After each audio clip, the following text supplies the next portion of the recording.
Hi, everyone. Welcome to the One Stop Business Workshop. I'm Kara Haflidson, and I'm an executive producer at New Metric Media. And today I'm going to be your moderator, and I'm so glad all of you are here. So today, to kick off the last session in the Canva Now series, our session is entitled Gateway to the North, and we're going to explore exactly that: the infrastructure, some incentives, and what broadcasters are looking for. My esteemed panelists joining me today are Jonathan, the Senior Director of Operations at Uvagut TV; Camilla, the Northwest Territories Film Commissioner; Neil MacDonald, the Manager, Yukon Media Development; Hugh, the CEO at the Nunavut Film Development Corporation; Michael, the Film Sector Development Lead at CION; and Robin Summerfield, the Commissioning Editor at the CBC. By the end of this session, we hope that you, like us, will see the North as an excellent place and your next filming destination. Please stick around to the end, as we will have some time for a Q&A, and you'll get a chance to ask your questions live using the Zoom Q&A function. If we aren't able to answer your question, we will try our best to provide some answers along with a comprehensive follow-up document at the end of the series. Please also note that ASL, closed captioning, and French translations are available if you are on Zoom. Before we get started with our first presentation, I would like to say a land acknowledgement. We wish to acknowledge those Indigenous nations on whose lands we live and work, as well as the treaty territories, the unceded territories, and the nations from coast to coast on which we conduct our daily business. All right, so let's get into this. To start off, I would love each of our panelists to introduce themselves, their region, their title, and their favorite thing about the location that they're representing. So why don't we start on my screen with Robin, if you're cool with that, Robin? Hi, everyone. Thanks for joining us. I'm really happy to be here. I'm Robin Summerfield. I am the commissioning editor for CBC North for the Absolutely Canadian television series. I'm a woman. I am wearing a white collared shirt and a pink sweater, and I have grayish hair. I'm so pleased to be here. Thank you. Jonathan, do you want to go next? Sure. Thank you, everyone. My name is Jonathan Frantz. I'm the Senior Director of Operations at Uvagut TV, which is a newly created broadcaster that focuses on Inuit language and culture. We work in Nunavut. I'm based out in British Columbia. I'm a white male and very happy to be here. And Neil, do you want to go next? Yeah. Hello, everyone. I'm Neil MacDonald. I'm the Film Commissioner and Manager of Media Development for the Yukon government. I'm here in my office in the Yukon. I'm a middle-aged man with glasses and a checkered shirt. And my favorite thing about the Yukon is, well, right now, as we inch closer to solstice, would be the midnight sun. Very cool. Michael? Hello, my name is Michael Naphan. I'm the Film Sector Development Lead here at Cultural Industries Ontario North, commonly called CION. We're located in Sudbury, Ontario, and I'm a white male with a beard that's graying somewhat in the front with red glasses, or red framed glasses with a slightly octagonal shape to them, mousy-ish blonde hair, and a very nondescript background, and I'm very pleased to be here. My favorite thing about the North is the ancientness of the land and the beauty of the Great Lakes. And Hugh, do you want to go next? Hello, everyone. My name is Hugh Eirug, and I'm the CEO of the Nunavut Film Development Corporation. I'm an extremely old man with lacking hair and wearing glasses and a green shirt. The best thing about Nunavut is obviously its Inuit culture and language. Beautiful. And Camilla, do you want to go last? Sure, yeah. My name is Camilla MacEachern, and I am the Film Commissioner of the Northwest Territories. I'm located in Yellowknife, Northwest Territories. I am currently wearing a sleeveless black turtleneck with some locally made caribou earrings, and I am a white female. And my favorite thing about the Northwest Territories is just the extreme diversity and the people. Awesome. Camilla, because you were the last to introduce yourself, I'm going to start you off with our first question. And so the first question is, what incentives and funding would be available in the Northwest Territories? Sure. We do deliver a film rebate program. So the program is available, open to both resident and non-resident of the Northwest Territories. And it's open to projects that are spending a minimum of 100,000 Canadian. So it's very friendly. Rebates range from 25 to 40% on goods and services and resident labor. And percentages are based on the project type. So 40% is offered for scripted film and television projects, 30% for documentaries, and even 20% for commercials. And we also offer a 50% rebate for air travel within the territory. Excellent. And Hugh, what about in your region? What are some incentives and or funding opportunities? So we have 7 different funding programs.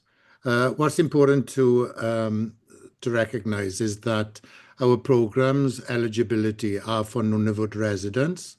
So if you're not a Nunavut resident, you would need to partner to co-produce with a company or a producer who is a resident in Nunavut, or the company's resident in Nunavut. And this happens quite often. Our largest funding program is the Nunavut Spend Incentive, which is grant funding based on goods and services expended in Nunavut. You can apply for either 27% or 17%. It's dependent on the ownership of the company. There are also enhancements to the percentages. We also offer an incentive to create programming in Inuktitut, and Inuktitut is the term that covers all the Inuit languages, and that's up to 10% of the spend in Nunavut. And there's also a training enhancement, which goes up to 3% on a production. Awesome. And Neil, what about in the Yukon? What do you guys got? Yeah, in the Yukon, we have 4 incentive programs for the screen sector. So similar to Hugh, ours are weighted to support Yukon residents and Yukon producers. We have a training program, a pre-development program, and a development program. Those are all exclusive to Yukoners or Yukon co-productions. We then also, our largest program is our media production fund. That one is more flexible. So that one can accommodate foreign location service applications. It can accommodate co-productions, and obviously it can support Yukon grown productions. It has a sliding rebate based on a combination of ownership and things like hires. So it's a minimum 25% rebate to a maximum 40% rebate. And it's a Yukon all spend. So it's any goods and services or labor spent in Yukon. Nice. I think it's the important distinction you guys are making in terms of the funds that are available for people who live in your regions or if they have to partner. I wonder, Hugh, do you have an example of where maybe someone from not in your region partnered with someone and what that kind of looks like or how that could work? Well, I'll use a recent example of a feature film called In Alaska, which has been supported by us and supported by Telefilm, and obviously supported by various other funders. So that's a co-production between the Netherlands, British Columbia, and Nunavut. So the Nunavut resident is a co-writer and co-director, and also co-producer. So in that scenario, while the production company from the Netherlands or the production company from British Columbia weren't eligible to apply to us for funding, but the Nunavut portion of the production could apply to us, recognizing that there are co-producers in the overall funding structure. And therefore, we could consider that application, and we funded it based then on the spend in Nunavut, on that portion of the production, because a certain percentage of the film has been shot in Nunavut, and then the rest of the film will be shot in British Columbia. We can't fund any of the activities in British Columbia, but we can fund the goods and spend expenses in Nunavut. And that's what we did just a couple of months ago. Nice. And Camilla, are you guys partnered with any kind of funding agency, be it Telefilm or a provincial body? Who are some folks you guys partner with? That question was for me, Kara? That was for you. Sorry, that was for you. No, that's okay. I do, we certainly do. We have had partnerships in the past.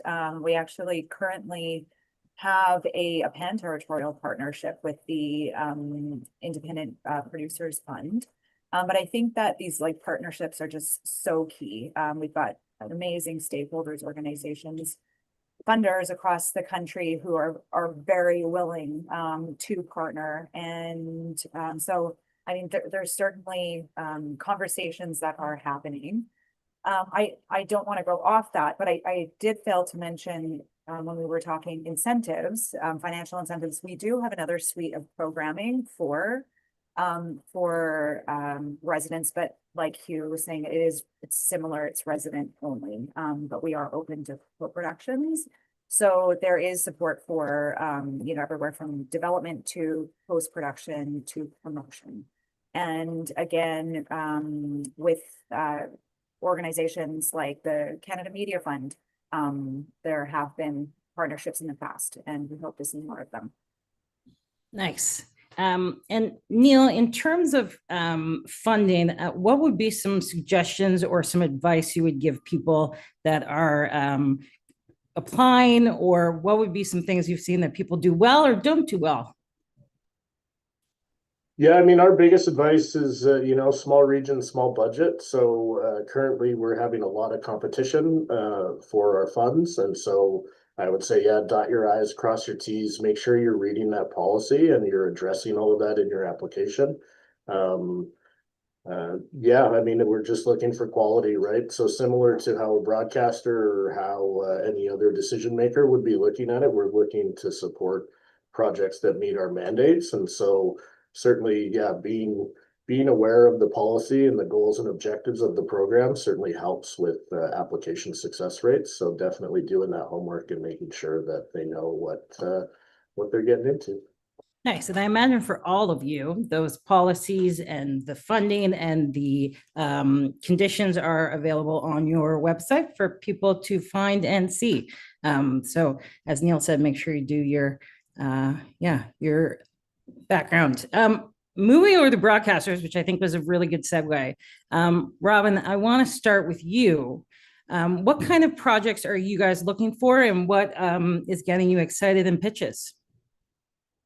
So I'll tell you, I'll start by just saying a little bit about Absolutely Canadian. I'm going to look at my notes. I do know my file, but notes are good.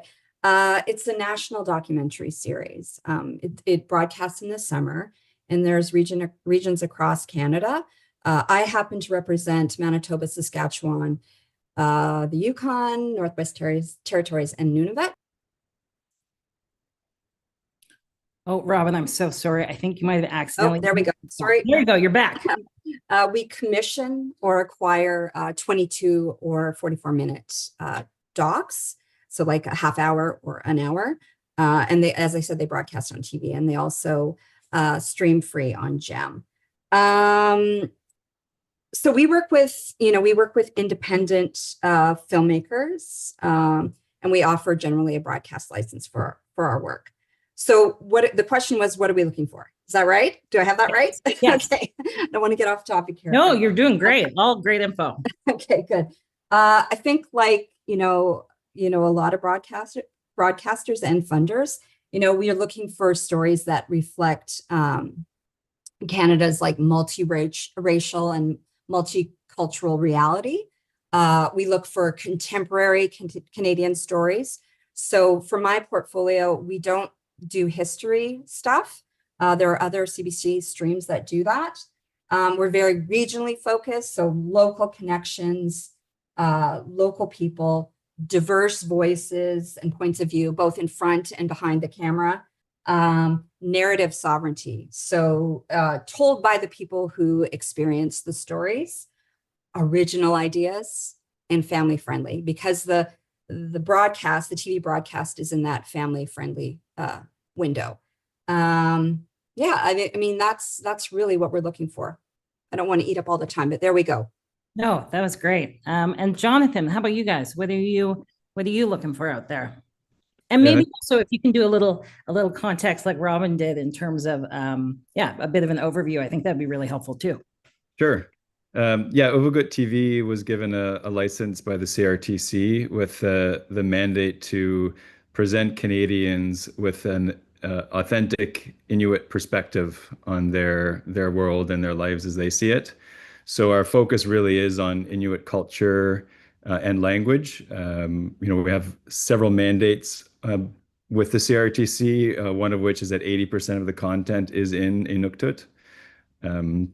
We are also very focused on the process of the productions, that they're made by Inuit, either directors, producers, company ownership are Inuit retained.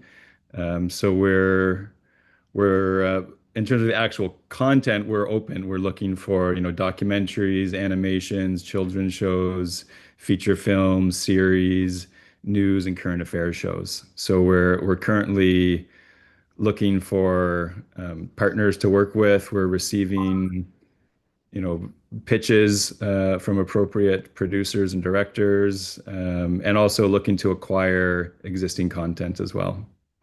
Yeah, I'm going to go a little jazz and ask a question that we didn't prepare for. Robin and Jonathan, if I want to pitch you, what is the way that happens? Is it in the email and I'm sending you a treatment? Am I calling you? What is the way that you prefer? Robin, do you want to start? Sure. Yeah, I certainly take emails. I would, 100%. That's the best way to reach out. A pitch doc is great. It doesn't have to be like a huge long pitch doc. I also want to mention, just because I think this is a really valuable website, just to know what's out there in CBC land. If you go to cbc.ca/independent producers, it basically tells you every single genre in CBC that is accepting pitches and what they want and how to pitch and who are your contact points at CBC. I will tell you this, and I'm happy to try to connect people with, if the pitch isn't for me, then I will connect you to somebody else within CBC.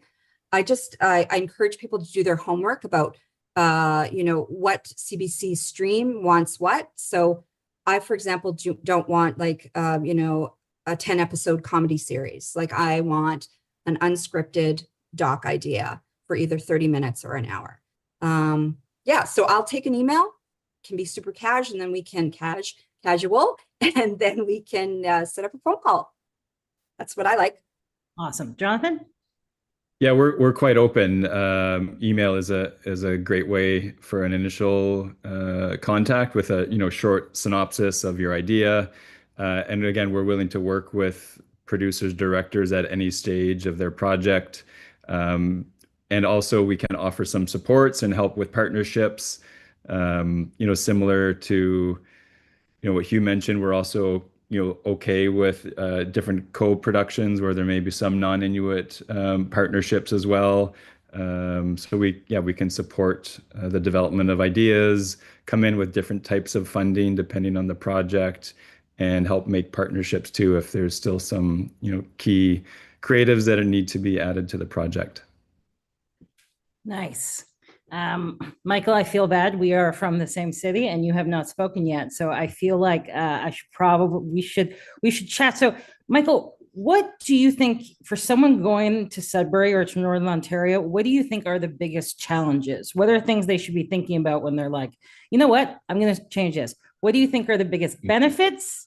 And then what do you think are the biggest challenges? Positive, and then things to think about. It's funny because those are almost two sides of the same coin. Or I mean, a lot of ways. Definitely the two biggest challenges have to do with crew and also the location of being up here in Northern Ontario. Crew was a challenge for a number of years as the film sector grew, but one of CION's mandates and one of the, I guess, the delights we have is also finding crew members, upskilling crew members, finding emerging crew members, and getting kids interested from the high schools. So we have actually solved that problem by really taking a stake in bringing up crew members here in Northern Ontario. And by bringing up, I mean upskilling and getting their experience levels to adhere to the standards, and talking with the unions, making sure that our crew members are as good and skilled and passionate about film as any down south. So I think in a lot of ways that has really come to be one of the great benefits of working up here, is instead of having to transport crew members from Toronto all the way to through the Muskokas, Parry Sound, and North Bay, Sault Ste. Marie, Thunder Bay, that we have a good grassroots amount of crew members here who have the experience, who've gone all the way up to Keys, and are able to fill those roles. And so a production is able to save money by not having to pay per diems and the extended day rates and paying for hotels, which, if anyone knows through budgets, it's one of the most expensive things if you're bringing up an entire crew. And the other side would be locations that it takes. It is several hours to go north to either, Muskokas, Parry Sound is kind of where the north starts as far as our umbrella. But at the same time, when you get here, you've got farmland, downtowns that can double for a lot of different places in North America and beyond. And you've got boreal forests, you've got lakes, you've got cottages, all within 10 or 15 minutes of each other. So being able to do several crew locations in a day or several days is very easy to do up here. And so we've got a large plethora of availability, and it's very close once you get up here, which is, I think, a great solution to the location challenge of coming to Northern Ontario to begin with. Nice. And I think, Michael, you were very excited to swear on this podcast or on this panel. So do you want to give an example of something that both worked creatively or represented the region, and maybe talk a little bit about that film? Sure. Yeah, this is my chance to finally say a three-letter word. My Old Ass was shot outside of Parry Sound.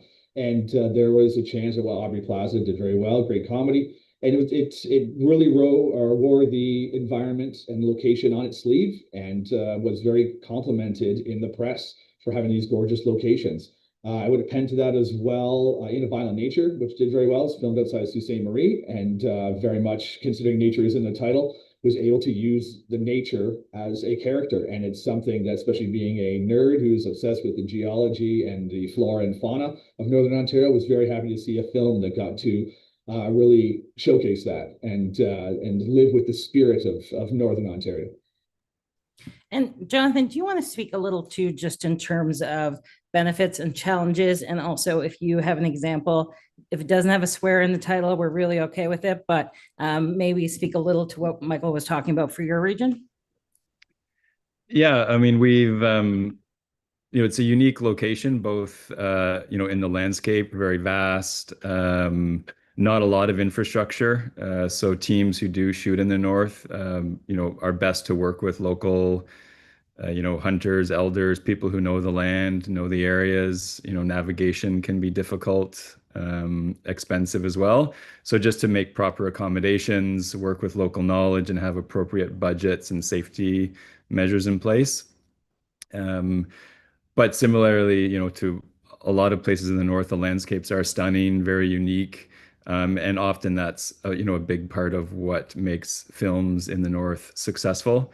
Very rich culture, visually stunning. A recent film that Uvagut TV supported is a feature film directed by Zacharias Canuck called Wrong Husband.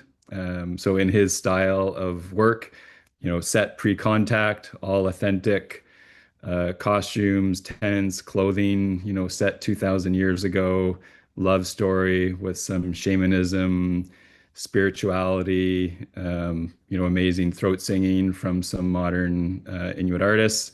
So it kind of combines all of the elements that we're proud to showcase, and is, well received internationally, premiered in Berlin, and we'll be touring North America soon. So a good example of a project that we're very proud of.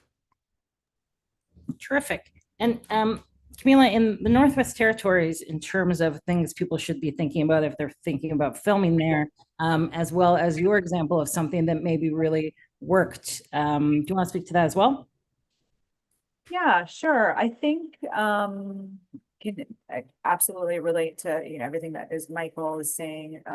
Very similar to the Northwest Territories. I think it's so important to really partner with and take the time to get to know what resources are available locally. For instance, there is there's two media organizations in the Northwest Territories, Western Arctic Moving Pictures and the Professional Media Association. So they are, encompass our media community, and there's such a pool of resources directly related to film, but just with the bigger picture, we are those that choose to live up here are specialists and survivalists and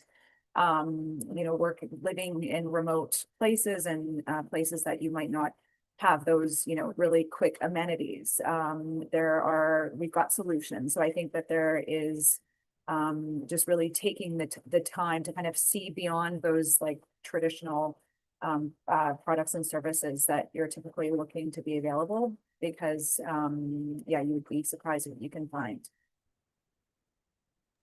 I love that. It's rivalous. Hugh, I imagine none of it has its own challenges, one of which might be weather, and maybe give an example of something great that's happened in your region recently in the film department. Well, I think Jonathan has already given half the answer in that, Zacharias Canuck's latest feature film. He has a unique way of producing his films, and Jonathan has worked with Zacharias for very many years. So that's one kind of side of the spectrum. Then on the other side of the spectrum, you could refer to North of North, which is the comedy series which has been broadcast this year. That's a very modern version of Nunavut. It's a contemporary picture of Nunavut, shot in Iqaluit, and with 3 broadcasting partners. A huge logistical challenge, so that people are aware. You cannot drive to Nunavut. You have to fly, or you have to wait to the summer where the ice is gone and you can come by boat. But you probably won't be able to leave until the following summer. So that's a huge challenge. I mean, North of North, for example, the sets were built in Toronto, then disassembled, put on a charter plane, flown up to Iqaluit, and then put up again, put it all together in a curling rink for the first season. So that's just one challenge. I mean, the production ended up chartering 3 planes to bring up necessary equipment for the production. So it all depends on that's the big scale production. And I think going back to what Jonathan was saying as well, is that the costs are more than shooting down south. The logistical challenges are there, but as Jonathan alluded already, is that you do need to work with the people who live in Nunavut. You can't just parachute yourself in and think you're going to do a great job and you're going to be fine. You're not going to get, frostbite. You're not going to get, stuck, not being able to leave because the weather is too bad. You have to really prepare yourself and be aware of the environment and be aware that you're actually entering into a different culture, into a different set of values that need to be honored and respected. Yeah, I think that was very, very beautifully said. And North of North, I mean, it was just said it was one of the top 10 shows, Hollywood Reporter in 2025. I mean, the success of that show and the authenticity of where it's shot, I think you can't get much of a better example than that. Neil, I haven't forgot about you, I promise. So why don't you say one thing from the Yukon that you're excited about? And then I think also speaking to Hugh's point, I think it would be nice to talk a little bit about protocols or best practices when working with local communities, including Indigenous communities, and how to manage that relationship. So, Neil, rock and roll. Yeah, for sure. I'll use, we do a lot of documentary. A lot of our producers make some documentary films. So we had a couple of great NFB productions this year. So I'll highlight an NFB short called Saturday, made by Jessica Hall, which is a lovely story about her family. And then there was another one called North Floor that was made by Melina Sheldon and David Hamlin. So those are a couple of great documentaries out of the Yukon. Yeah, I mean, we do a fair bit of scripted, and similar to Hugh and Camilla, it can be a challenge, right? We're a long ways away just to get to the territories. And then, as Jonathan and Hugh and Camilla mentioned, the infrastructure is very different in the north. We're lucky in the Yukon that we do have the Alaska Highway. So we have a major route through to Alaska that brings us a lot of infrastructure, a lot of things. So we're a little differently positioned than the other territories, but I think echoing all the same things. We have 14 First Nations in the Yukon. There's a big variety of cultural differences between those nations. So we have, coastal Tlingit, we have inland Tlingit, we have Dene people, we have Casca people, we have Southern and Northern Shoshone. We do have some Gwich'in people up north. So yeah, it's very much about doing that homework and finding those local people to connect you and to help share those protocols, those best practices. I think really the thing that I've come to learn about the North that is true across all the North is it's about just trying to find a way to do things in a good way that are respectful of the people, that are respectful of the place, and that showcases that beauty. We do have these amazing landscapes and these amazing cultures to share. So yeah, I think echoing everybody that partnership with the people in the North is key. And I think too, just understanding, there's a bit of a different pace, especially in the winter. There can be some physical differences to production that I think a lot of people coming from Vancouver, Toronto, need to recognize. I'm sure North of North might have had that a bit with some of their exteriors. The cold can be an impact, the snow can be an impact, the distances can be an impact. So just being adaptable to what those local trends and local knowledge are. Nice. And Robin, from a broadcaster's point of view, in terms of best practices working with communities, including Indigenous communities, what does that look like for you when you're talking to someone about commissioning something? It's similar to what Neil just said. It's about relationships. It's about going in with a mindset of sharing and collaboration and not taking. There has to be some reciprocity there, respecting other people's narratives and respecting how other people work. It's just, it's being honest and forthright in your relationship with people. I mean, that goes really across the board. But yeah, that respect and not going in to take, working collaboratively, having honest relationships and authentic relationships with people, and have good intentions. And everybody has good intentions, hopefully, and have those good intentions. I hope that answers that. I did it. I was muted and I didn't realize. Jonathan, do you want to speak to that for you guys as well, for your broadcaster? Yeah, very similar approach. And I think what makes these stories unique, from North of North or Wrong Husband with Zach, is that they are heavily told from an Inuit and Northern perspective. The humor in North of North, if you've lived or spent time in Iqaluit, there's a lot of inside jokes that you get that you wouldn't get if it was written from somebody who's never been in Iqaluit. So I think it's not only kind of morally, ethically the way to go, but it makes for a better product as well in the end of the day. And then something that we look to as well, I mean, it's easy to say there's partnership and collaboration, but we look at the company ownership. So, rights being held by Inuit owners, not, Southern non-Inuit producers. And that's really where the power is. At the end of the day, when I was producing with Zach, I had no ownership, no authority. I was just kind of a contractor. Um, so you have to kind of prove your worth. But Zach and our Inuit partners, they hold the power. They own the companies. They own the rights. Another thing I think is just be good at listening. Go into these communities. Humble, listen. There's a different pace, a different way of behaving, and just try as best as you can to follow the local norms, and don't talk so much. That is great advice. Camilla, I'm going to hit you with a question. I feel like my favorite thing you said, survivalists. My favorite thing about production and people who want to make art are usually tough as shit. And I feel like we've talked a lot about why these regions can be tough and planes and budget and all of this. But I feel like, why should they go to the Northwest Territories? Why is that a place that someone should think about to make something interesting? And this is a question for all of you, but I'm going to be mean and start with Camilla. Yeah, no, I like that question very much. I don't think that you're mean at all.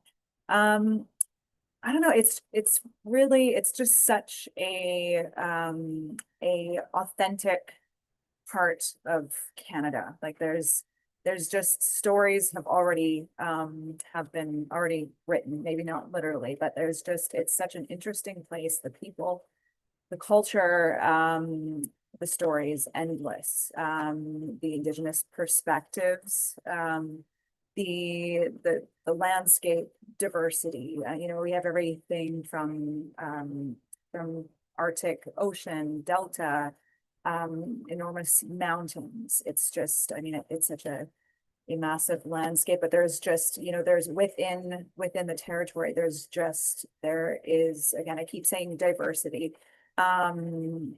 There are just the community, the rich community, and I think the willingness and just the want for people to really to help, to be a part of. And the saying, it takes a village. Like it really does. We are all about community up here. And with that, roll up your sleeve, let's get it done attitude. And yeah, it's a very unique sector in terms of like media from the rest of Canada. We are very much an emerging industry, and but people just they want to learn. There's this appetite, and I think that there is a misconception of how far we actually are, but we're not that far. We've never been easier to get to, and once you do get here, just the possibilities are really endless. So I'm gonna leave it at that. How's that for an answer? That was an amazing answer. We are taking questions from the audience, but I'm gonna keep going while we gather some of those. Hugh, I imagine if I was at CBC, there would be a lot of people who would have said, build it in Toronto. Why are you going through all of these tough things to do north of North where they did it? What would you say to why people should film in your region? Well, I mean, you've answered it. The answer's been given already. I mean, that's where the people or the subject matter of, let's say, north of North, that's where they live. That's where the people are. That's where you're going to get the extras. That's where you're going to get the sense of community. An additional character in north of North is its location. And it's its location, stroke culture, stroke language. You can say Vancouver, you could say Toronto, you could say wherever, Halifax. You're not going to get that. And that's the whole point of the uniqueness, and I would say uniqueness of all the territories. But since I am the CEO of Nunavut Film, I will concentrate on Nunavut. I mean, the question you ask is, why should people come? My honest answer is, you don't have to come. Don't come, because unless you have a reason, a justifiable reason to come to Nunavut, and that you understand that you are entering into jurisdiction which is owned by a specific culture and peoples and language, don't come, because that is the whole point of the existence of Nunavut, is to honor the indigenous peoples of that land. And if you just come in because you want a little exciting couple of weeks trip, well, go to somewhere else. I fucking love that answer so much, Hugh. That was terrific. Michael, okay, just say I am a producer and I want to shoot something in Sudbury because I'm really obsessed with nickel mining. And I know that my project is going to work there. What would be the steps that CION would help me with, or how would CION kind of like guide me through what that could look like? Yeah, CION is nonprofit, so we are here to service people's films. We do every kind of consultation, from the very early grassroots pre-production development consultation all the way up into full-on production of multi-million-dollar films.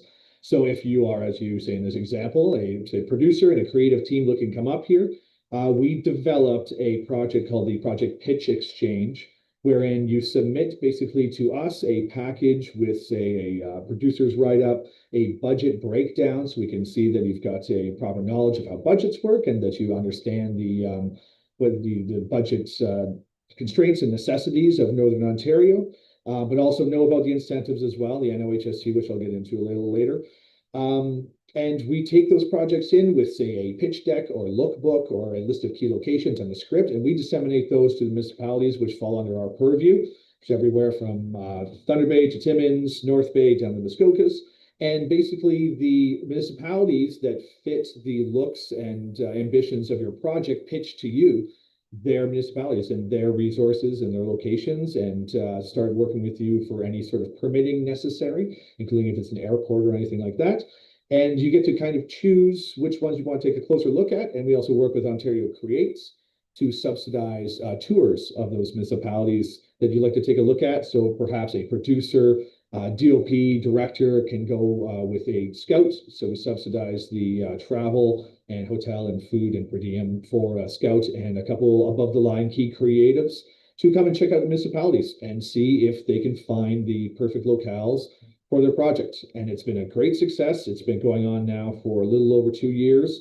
And we've had a lot of amazing tours and a lot of projects that have begun to now enter into production up here in Northern Ontario. So at CION is very much about being a liaison and an advocate and a partner in the process of making people's films happen and making their careers in films a success, both of those things. We have a digital resource on our website for both crew, to find our digital crew database, to be able to search for crew members of any capacity and ability, and all the way up to keys and producers and writers, to be able to use for what we call a Northern Spend, which would be money taken from the NOHFC, the Northern Ontario Heritage Fund, which is a fund that goes up to $2 million for a $10 million, I believe is the limit. Obviously, your budget could be above 10 million, but they go up to $2 million for budgets of that size, and all the way down to just a couple $100,000. But it has to be spent in Northern Ontario for the greatest amount of economic impact. And we help with that with both our crew database that we have online, which has been a huge boon to anyone looking to film in Northern Ontario. And we also have a regional resources database as well for all of the film-friendly vendors, stakeholders, any sort of the businesses affiliated with film that might be able to come on board and provide goods and services. We have a database for that as well, and it all falls under the Northern Spend to work with the NOHFC. Nice. And Neil, sort of similar question in terms of the Yukon. If I had a project that was perfect for the Yukon for all kinds of different creative reasons, what would be a producer's? They would meet with you. You could help them with partnerships, or what would that kind of relationship look like with you guys? Yeah, for sure. We are the funder, but we're also the territory's film commission. So we offer the full slate of film commission services. So we can do everything from location breakdowns of scripts. We do have some photo databases that we can share. And then, yeah, we can, either bring companies up for scouts, or we can hire local scouts to go do some specific investigating and photos and stuff like that. So yeah, the best way is just reach out, start that conversation. Certainly then, of course, with the crew and all those things are a part of it. Similar to CION, we have a great nonprofit industry association that helps with an online crew database and helps with finding local production resources. And they also own some grip and electrics equipment for the region. So a little bit of infrastructure and a little bit of help, but yeah, it's it's a small group of us up here. So call Neil is a good tagline on the ads. That was always my favorite thing about the Newfoundland ads is call Carly or whoever it was. So yeah, small group, reach out to me. It's a great place to start. Call Neil is an amazing tagline. Jonathan, I think you're in an interesting position because you've been both a producer and a broadcaster. So if there was a producer in this listening to this panel, what would be some advice you would give to them for wearing both hats? Yeah, I mean, I think the theme of, meaningful, honest partnerships is coming through loud and clear. I mean, that's the starting point. Get your team together with that Inuit ownership model. For us, we won't accept applications if it doesn't come through with that type of structure. Spending time in the North, as Hugh said, you have to be there, work with people who live in the area, know the culture. Elder advisors are really important as well. They can guide you through various elements of production, and even if they don't have specific production experience, they're very adept at answering questions, about the story, about the ethics, about the logistics of navigating through the landscape. And then I think talk to us, talk to CMF. All of the funders are here to help people succeed, and they're very generous with time and information. So don't feel like you're going into this blind. Sending emails, phone calls, attending events.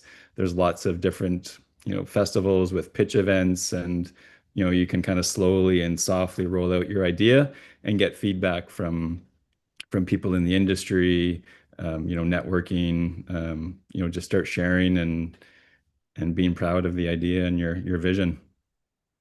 Nice. Similar question, Robin. What would be some advice you would give emerging producers on how to break in?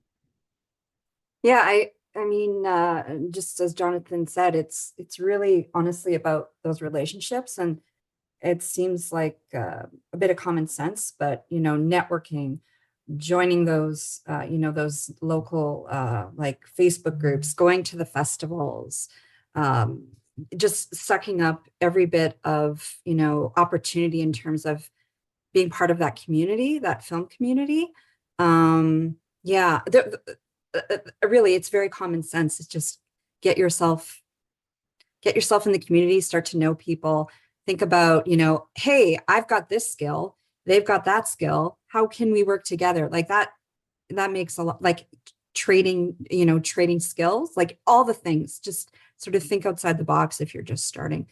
There's one thing I'd like to say too, that I haven't said before is, for CBC, we have a great business and rights department. So if you're an emerging filmmaker and you don't have a hot clue about budgets, tax credits, the grind with your budgets, like all the things, like when to apply for CMF funding, Bell Fund, all the funds, everything across Canada. We have a great business and rights team they're just fantastic mentors. So if you've never done a budget before, they're going to walk you through it.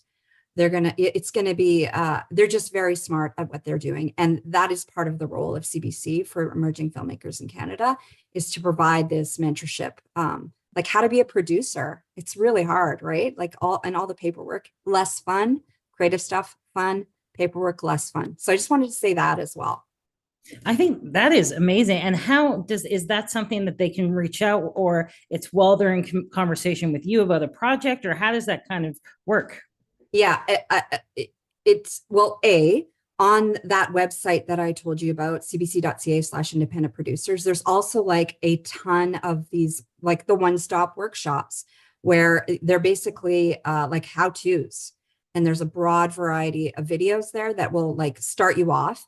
But in terms of like the one-on-one mentorship, you know, once you have a project greenlit and we're, you know, if we're, you know, we're doing a broadcast agreement, and that's when like we can really tap into that mentorship and have those conversations between myself and or the commissioning producer, whoever it is across the country, and BNR. And yeah, they're quite a fantastic team, and they really know what they're doing. And, you know, if we're not even at a green light stage, I mean, I can answer questions, and I can also tap into those resources and get answers too. But those videos are amazing as a starting point too. Yeah, I think that's really great advice, because I think even at the beginning when we were talking about funding, I remember when someone tried to explain Northern Spend to me when I first started working up north, and they all just said it like I was supposed to I think that there's so many little details that maybe we assume people understand that they don't. So those kind of resources, or like Robin said too, asking people questions. I mean, this is not a scary group of people, and I think people love to help and mentor. Camilla, why don't you talk a little, what would you say to a emerging producer who is coming to you and had never made something before, but thought that the Northwest Territories was the place to do it, and how would you guide them? Yeah, I think that is, as Neil was saying, not only, you know, a funder, we are a film commissioner, and we're basically, you know, the kind of catch-all media. And so we have the opportunity to meet so many stakeholders and partners in the industry. So to really utilize us, you know, don't be afraid to approach us. We might not know the answers, and you know, to be quite honest, with every question, every production is so different. So we're constantly learning as well. So we're going to learn with you. But you know, it's such our country and our organizations are incredible, and everyone wants everyone to succeed. So I think it's just, you know, don't be afraid to ask a dumb question. And you know, we're here to assist. There's so many resources out there. We've talked about so many already. You know, there's funding available, and there is support. So just to really, yeah, be patient with yourself, and don't hesitate to ask questions. Nice. Hugh? Same question. If you had a first-time producer who came to you, what advice would you want them to make sure they took home with them? Well, not so much advice. I think that we would try and help them map out a continuum of learning. That's what we've worked quite hard, really, in developing funding programs which reflect a continuum of learning. So, you know, I would definitely not advise someone who came to me, say, why don't you go away and write a feature film? I would probably advise them to start small. We would help them, we would support them, encourage them. We would probably offer them funding through one of our smaller funding programs, just so that they can kind of just begin to learn how the cogs move.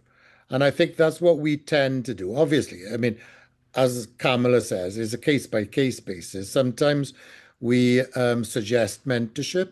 Sometimes we suggest a training or maybe training workshops. But sort of like on a one-on-one, we would help them to apply to one of our first sort of first rung funding program, and we would help them to put the application together to get a clear vision of what they wanted to do, etc., etc. And then, that slowly, they could move on to the next one. I mean, not that I want to come back to North of North again, but the producers of the two producers of North, Alethea and Stacey, that's how they started. They did these small things that they've been supported for over, well, probably about 20 years by now. And that's what it takes. And I think Neil and Camilla, and I know them and I know the work they do.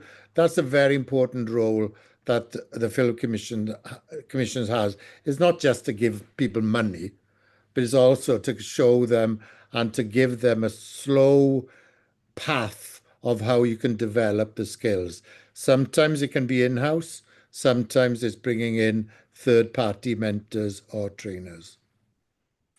That's terrific. Neil, maybe just to jump off Hugh a little bit, do you want to, that early kind of development funding you talked about in the beginning, but maybe just to speak to that, where someone really early in their career kind of like that, what is available in the Yukon?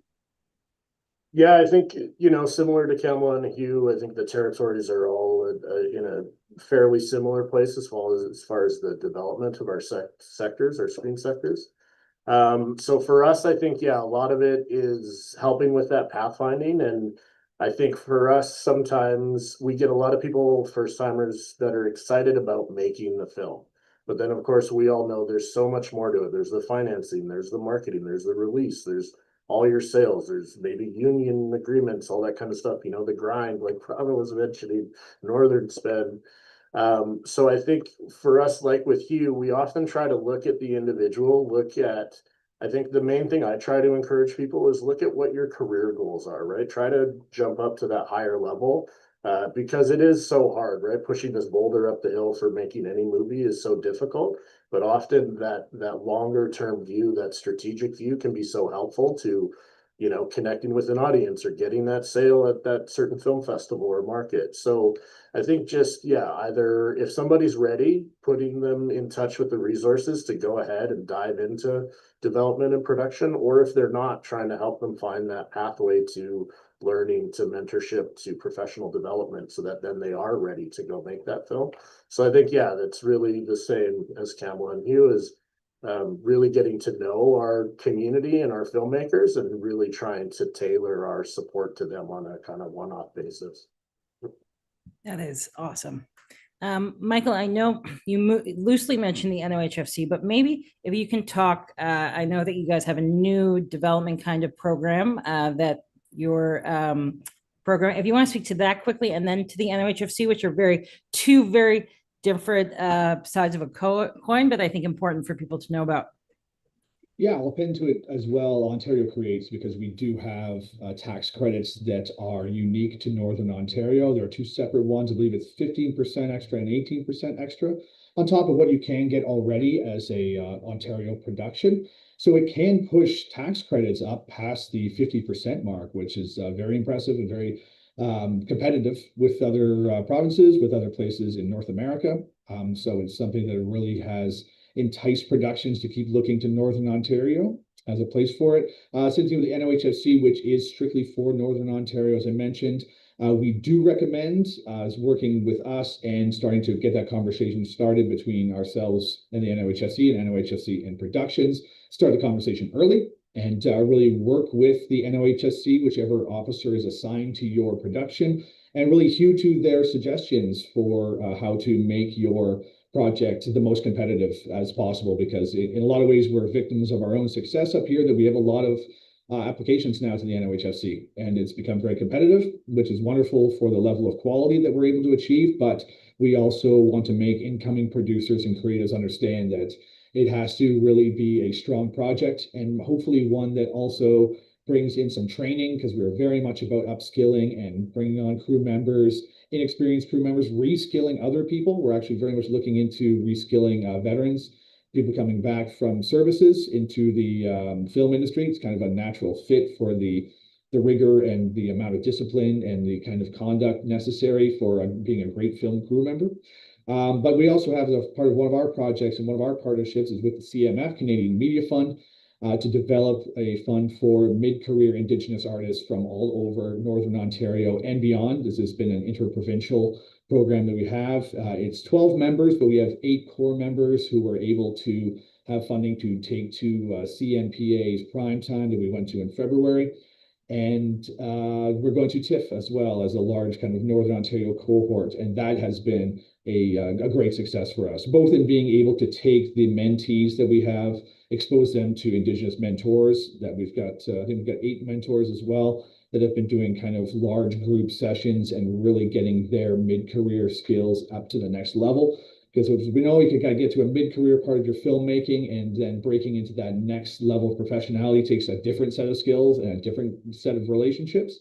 So that's been tremendously gratifying for us as CION, as a program. And there's just been a lot of great collaboration, both within the mentees themselves and also just between non-Indigenous and Indigenous. And for Northern Ontario, that has tons of Indigenous communities and other communities that have been up here for hundreds of years too. It's been great to see the kind of cross-cultural collaboration that film is great for. Like, this is exactly why we make films, to tell stories about our brothers and sisters and to understand ourselves and understand the land that we're on. So we're very happy that we've been able to develop that. It's been a huge success. I hope we get to do it again in 2026, 2027 and beyond.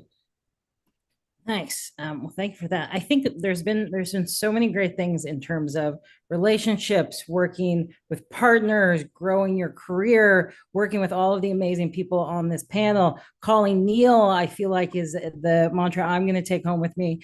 But Robin, we'll do kind of last words of advice, or just last words that you want to leave people with. And this will be the last thing we'll do. So Robin, I'm going to start with you.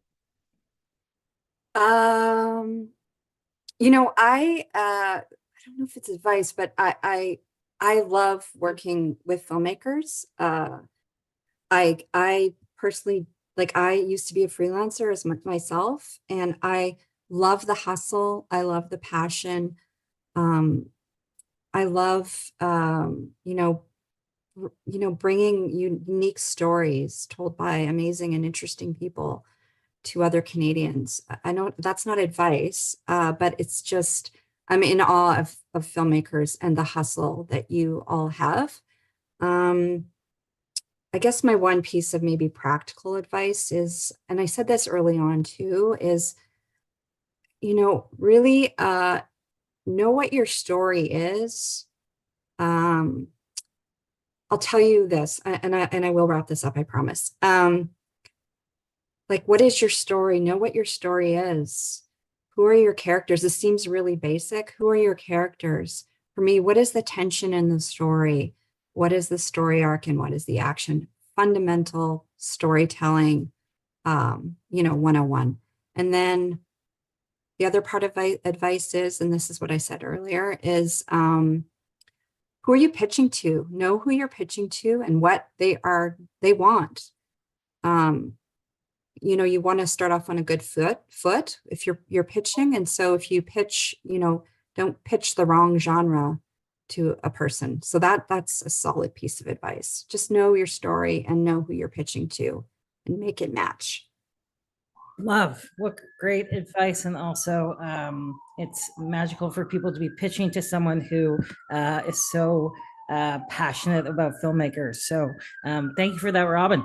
Jonathan, you have to follow that, and that was pretty great. So yeah, a couple of things. I think, as was mentioned, starting off small, if you don't have the portfolio of experiences, is a great way to learn. I think far better to start small and overachieve and surprise people than jump up too high, and kind of fail or have serious challenges that could prevent further opportunities for you.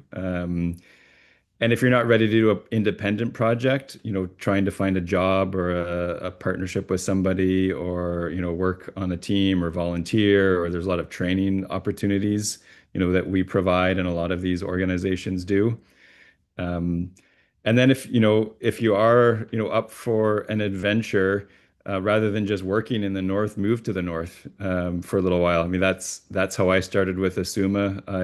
I moved to Igloolik, thought I would be there for one project and stayed for 5 years, and I'm still with the group 15 years later. It was a transformational experience, professionally, personally, for me to be there. And you can't really experience the north flying in and out. You really, and if you can't live there for an extended period of time, definitely your trip should be as long as you can stay there. You really need to kind of live and breathe the north to understand it.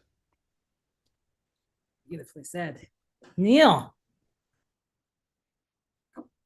Yeah, I'm gonna echo what Jonathan was saying. I mean, I've been lucky. I was born and raised in the Yukon, and through my work in film, I've been lucky enough to film in the Eastern Arctic. I've filmed in the Western Arctic. I've been all over.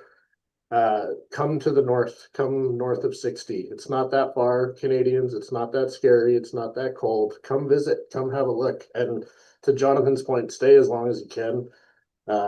The seasons are so different. The summer in the Arctic is so different from the winter in the Arctic. They both have their magical elements. Come meet the people. We've got so many great cultures. So yeah, come visit. Very few Canadians do. So that's my last bit of advice. And call Neil. Michael. I'm going to echo something as well, because I've got a brother in Yellowknife. So like I've been to the north several times. It is outrageously beautiful. If you want to see a 3-hour sunset, please go to Northwest Territories, Yukon, Nunavut, and really get to see something you've never seen before. Not to mention the Northern Lights. That's why I really had to go this time in the winter to Yellowknife, Northwest Territories. Speaking for Northern Ontario, however, start a conversation. I think that's kind of been a theme throughout all of our talks. Is to really, we are community-based members and we work very closely with our communities. Filmmaking here really benefits from that kind of community connection. So reach out to CION, reach out to myself, the other commissioners here and the other officers. We're nonprofit, so we don't charge anything, and we are looking to find interested, talented, driven, passionate people to connect them with other passionate people and make films, and to facilitate other members coming up here to make their project and make their dreams come alive. So it really is just about starting the conversation, and we are completely open to that at all times. So CIOnorth.ca, CION North. So please reach out and begin the conversation. We're happy to talk to anyone at any level of filmmaking. Awesome. Hugh. Well, I mean, I won't. There's a danger also in life to have too much advice. So I'm going to basically agree with what Jonathan has said and Neil has said and Michael from his perspective has said as well. It is true. We are very lucky. It's a unique part of Canada. The only thing I would suggest is that, and again, from a Nunavut perspective, if you're looking to tell a story from Nunavut, make sure you ask yourself, who has the right to tell that story? Is it your story to tell? That is a very important question that you have to ask yourself, because there are so many examples of people pushing their own narrative onto other people's story. And I think it's always important to just relax, sit down, think to yourself, do I have actually the right to tell this story? Or am I actually taking someone else's story? Very well said. Camilla. Hey.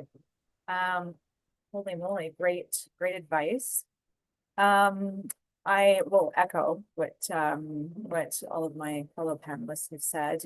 But in addition, I just again want to encourage producers really at any stage to not be afraid. There's so much help out there, and everybody wants you to succeed. Our office, NWT Film Commission, we are extremely approachable. Myself and my colleague Nancy Shaw, who's also tuning in. Please utilize us, allow us to, to pathfind, allow us to connect you to the larger community. For producers that, are looking for a location or have never been here, like, look up, take a chance on us. We may have, some of the coldest climates in the country, but I promise you, we have the warmest people and communities, and it gets warmer actually the further north that you go. Oh, my goodness. Well, I want to thank all of the panelists for this time. I think this was incredibly special, and I hope that everyone who's watching sees people who are as excited for you to succeed and want to help in every way they can, and people that you can reach out to and talk to, because I think that this is an incredibly generous group of humans. So I'd also like to thank the CBC for hosting, the planning partners, the CMPA and CAVCO. And we hope you, the audience, found this useful. All the videos will be available on the One Stop Business Workshop website, and there will be another One Stop in-person session in Montreal this November 18th and 19th, 2025. So please stay tuned for more details. Again, thank you everyone so much. Really appreciate the time, and yeah, good luck. May we say thank you as well to Kara for some A1 moderating. Oh, Very thanks. much appreciated. Wow. So great. Well, thank you. Thank you. You're welcome.